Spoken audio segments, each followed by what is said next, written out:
Geologist Carrie Nugent once said, "There's been a lot of really great research regarding earthquakes, but we still cannot predict an earthquake down to the day." These words could not have been more true when regarding the two earthquakes that hit Mexico in September of 2017. Today, I would like to discuss why the two earthquakes caused so much damage. Specifically, the two separate events, the geographical location of Mexico, and the geological makeup of Mexico City. Allow me to elaborate on the two separate earthquakes that hit Mexico in September of 2017. Contrary to popular belief, the two earthquakes were not related.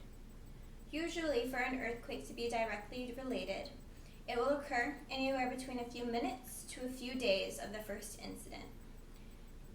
In this particular instance, the earthquakes occurred about a week apart from each other.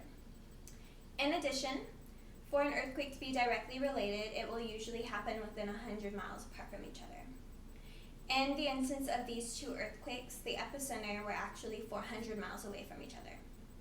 Furthermore, the earthquake that hit Mexico City was too strong for it to be related to the earthquake that hit Guatemala City in September 8th of 2017. Usually for an aftershock, it will be much weaker than the original occurrence. In this case, the two earthquakes read almost the same reading on the seismic scale. Although Mexico is full of beauty and is culturally rich, what lies beneath can tell a completely different story. According to Christopher Joyce, a correspondent on the science desk of NPR, Mexico is susceptible to so many earthquakes because it currently rests on three different tectonic plates: the Cocos Plate, the North American Plate, and the Pacific Plate. Currently, the Cocos Plate is applying a large amount of pressure on the North American Plate. This is causing a great deal of energy to be released, which is the reason why so many earthquakes are occurring. Furthermore, according to Bill Steele, a seismologist on Washington State University, the earthquake that hit Mexico City actually occurred because of a crack on the ocean floor and not because of a slip on the fault line. This meaning that so much pressure was being applied on the North American Plate that the ocean floor actually cracked, causing the earthquake. Finally, I would like to discuss why so much damage was caused to Mexico City.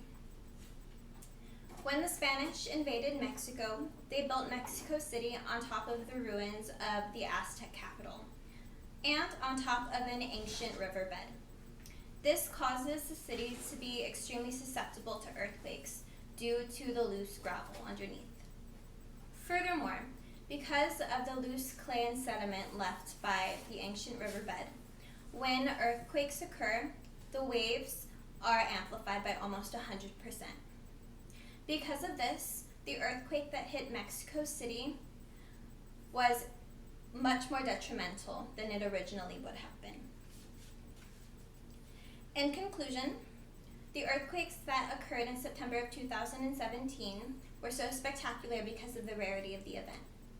Although Mexico is extremely susceptible to earthquakes, the two earthquakes caused so much damage because they were the occurrence of two separate events. They were because of the geographical location of Mexico City and the geological makeup of Mexico City.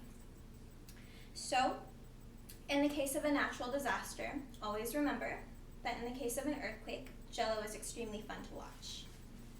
Thank you so much for listening to my speech, and thank you so much to my kind audience, Brandon Pelkey, Jack, and Steve.